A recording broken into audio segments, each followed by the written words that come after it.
কোনো দোষ না করেই জেল খাটতে হয়েছে ১৪ বছর।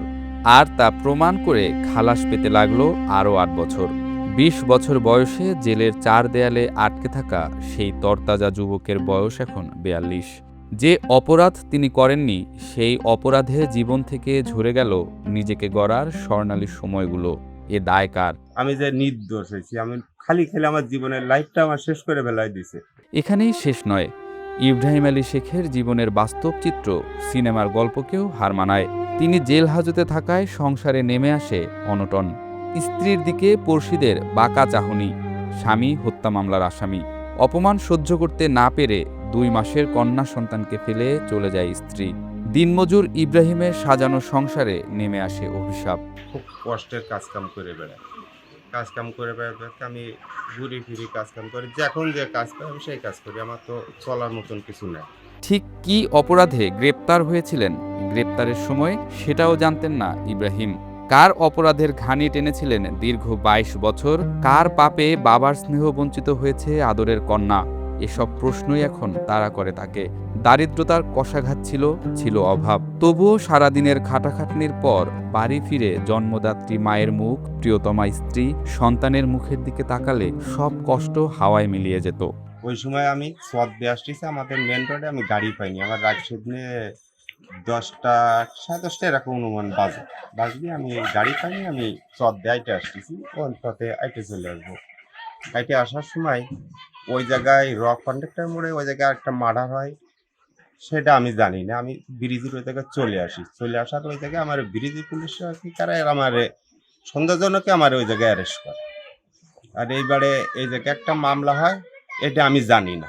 এই এই জায়গায় সালাম মার্ডার হয়, যে মার্ডার আমার ফাঁসির রায় হয়েছে। এরা যে আমার নামে মামলা দিছে এ বিষয়ে আমি জানি না। আমি তো কাজ কাম করে খাই। মামলা বিষয়ে কোনো কিছু আমি বুঝিও না, জানিও না। কাজ কাম করে খাই। আমার বাড়ির নোটিশও আসেনি, কিছু আসেনি। আমার নামে যে মামলাটা হয়েছে। এরপর আমি জানি না, তা আমি ওই জায়গাতে আমি অ্যারেস্ট হয়ে যাই। অ্যারেস্ট হয়ে গেলে আমারে ধরে নিয়ে আমার রূপসা থানায় আটকায়। আমার প্রচুর মারধর করে, ই করে। ৩-৪ দিন পর আমার বাড়ির লোকজনের খবর পায়। ৭ দিন আমি ওই গারদেই থাকি। ৪ দিন না ৫ দিন আমি গারদেই আমারে রাখে। আমারে কোর্টেও অ্যাডমিট করেছিল না এই সময়। থাকার পরে আমি ওই জায়গার থেকে ই করে আমার মামলায় জামিন করাতে পারি না, কিছু করাতে পারি না আমি। আমার তো কোনো টাকা পয়সা নেই, কিছু নেই। বিভিন্ন উকিল, সরকারি উকিল এটা ওটার করে করি। উকিল কোর্টে হাজিরের দিন করে সরকারি উকিল দিই। এই দিয়ে আমি মামলা চালাই। চালাতে আমার মামলা বিচার শুরু হয়ে যায়। বিচার শুরু হয়ে গেলে বিচার শেষ হয়ে যায় খুলনা কোর্টের থেকে।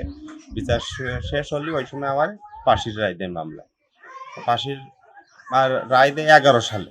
আমার আম্মার একটু জায়গা ছিল বাপের বাড়ি, সেই জায়গাটুক বেঁচে আমার মায়ের অন্তে এই ভাটাই কাজ করেছে। আমার আম্মা কাজ করে আমারে চালাইছে।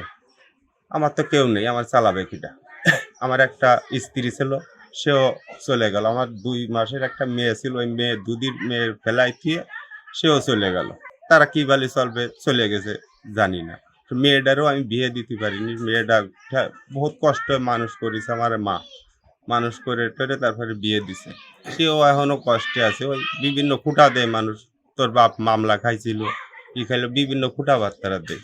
২০২৫ সালের ৪ ফেব্রুয়ারি মুক্তি পেলেও ইব্রাহিমের জীবনে স্থিরতা ফেরেনি। জেলে থাকা অবস্থায় সংসার ভেঙেছে, হারিয়েছেন স্ত্রীকে। দীর্ঘ কারাবাসে চোখের জ্যোতি ও শারীরিক সক্ষমতা হারিয়ে এখন তিনি মানবেতর জীবনযাপন করছেন। নিজের কোনো বসতভিটা না থাকায় মাকে নিয়ে বাগেরহাট জেলার ফকিরহাটের লখপুরে ভগ্নিপতির কুঁড়েঘরে আশ্রয় নিয়েছেন তিনি। আমার ভাই রাত্রি নাইট ডিউটি যেত জয়পুর বাজার, সকালে যেত খুলনায় রিক্সা চালাতো, ওই জায়গায় রিক্সা চালাতো। আর তার ফ্যামিলি ছিল, বোন ছিল, মা ছিল, ভাই ছিল তার গাড়ি করে। তার আর কোনো ইনকাম করার কোনো মানুষ ছিল না, তাই রিক্সা চালাতো। আর ওই এসে তাকে রাত্রি ৪ বাজার নিয়ে আসতো, তাই খাতোই আর কি। তাই হেরে আমার বাইরে ওই রূপসার ওই জায়গার থেকে ওই জায়গাতে আটক করে ফেলাইছে আমার ভাইয়ের, ওই জায়গাতে ধরে ফেলাইছে। তা আমরা বুঝতে পারিনি যে আমার বাইরে ধরে ফেলাইছে ওই জায়গাতে। তারপরে ২-৩ দিন পরে আমরা ঠিক পাইছি যে আমার ভাই আর বাড়ি আসতেছে না। তারপরে আমরা ঠিক পাইছি আমার বাইরে আটক করেছি। তো সেই ধরে এই পর্যন্ত অনেক কষ্ট গেছে। আমার মার পর অনেক জ্বর গেছে, খায় না খেয়ে দিন রাত কষ্ট গেছে।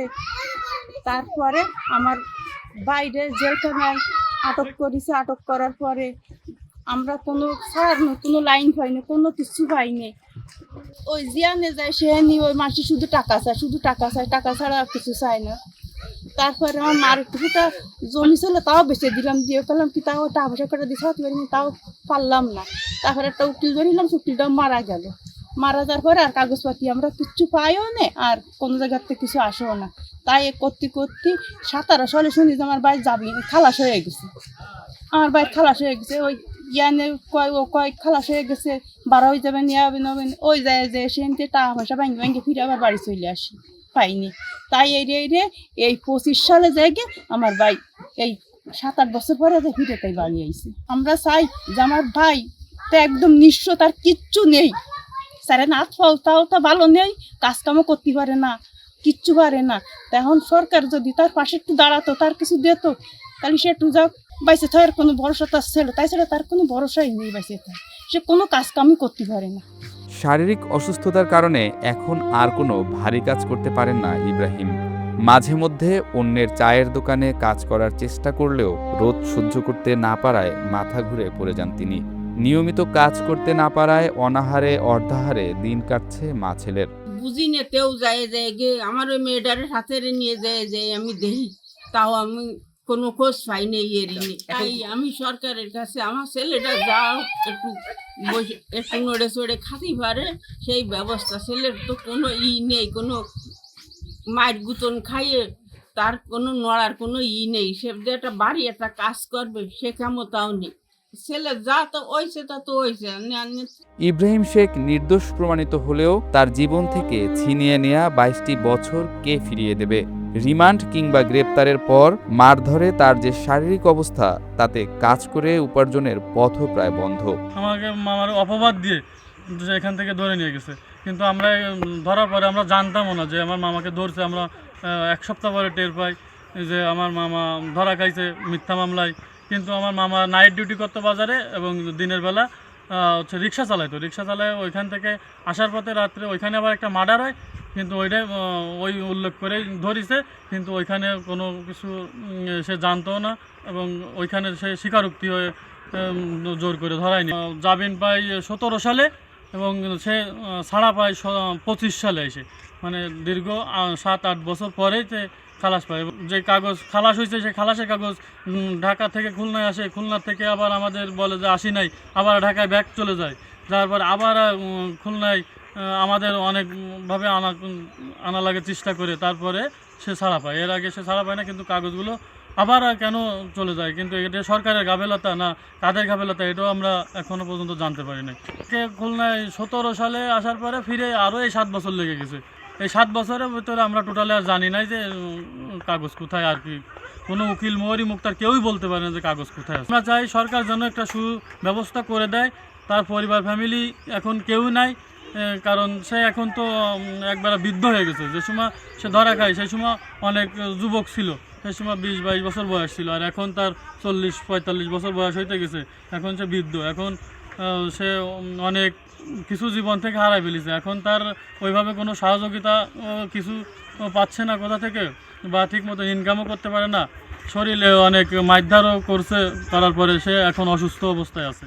আইনের মুখোমুখি দাঁড়িয়ে এমন করুণ পরিণতির শিকার কেবল ইব্রাহিম আলী শেখ একা নন। এমন আরও অনেক নির্বিচারে গ্রেপ্তার, নিপীড়নের ঘটনা সমাজের চোখে আঙুল দিয়ে দেখিয়ে দিচ্ছে চলমান শাসন ব্যবস্থার ভগ্নদশা।